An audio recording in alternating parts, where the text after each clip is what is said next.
இமாம் இப்னுல் ஜௌசி ரஹ்மத்துல்லாஹி அலைஹ், இப்னுல் ஜௌசி ரஹ்மத்துல்லாஹி அலைஹி இடத்தில் ஒரு மனிதர் வந்தார். வந்து கேட்டார், இமாம் அவர்களே, நான் அதிகமாக இஸ்திக்ஃபார் செய்யவா, அதிகமாக இஸ்திக்ஃபார் செய்யவா,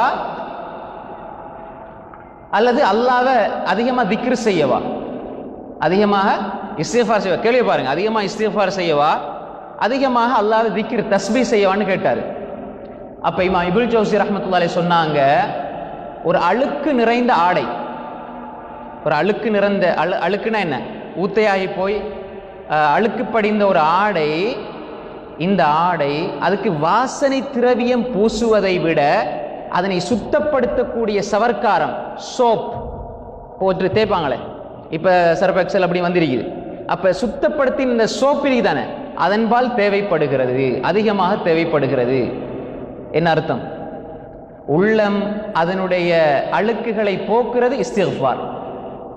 இஸ்திக்ஃபார் செஞ்சு அழுக்க நீக்கிட்டு தஸ்பீஹ் செஞ்சு நீங்க உங்களோட உள்ளத்தை வாசனைப்படுத்துங்கள்.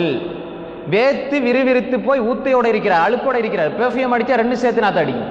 முதலாவது குளிச்சு சுத்தமாகுங்க. இஸ்திக்ஃபார், உள்ளத்தை இஸ்திக்ஃபாரால குளிப்பாட்டி தஸ்பீஹ் திக்ரால வாசனையூட்டுங்கள் என்று சொன்னார்கள் இமாம் இப்னுல் ஜௌசி ரஹ்மத்துல்லாஹி அலைஹி அவர்கள்.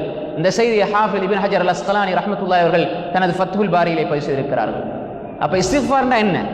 உங்களுக்கு உள்ளத்துல அழுக்கு இருந்தா, உள்ளத்துல ஊத்தைகள் இருந்தா, உள்ளத்துல பிரச்சனைகள் இருந்தா நீங்க அதிகமா இஸ்திக்ஃபார் செய்யுங்க, அது இல்லாமல் போகும். இப்ப இன்னும் சந்தோஷமா வாழணும்னு நினைச்சா அல்லாஹ்வை திக்ர் செய்யுங்க. அல்லாஹ் இன்னும் என்ன செய்யுங்க? திக்ர் செய்யுங்க. அடிப்படை இஸ்திக்ஃபார்.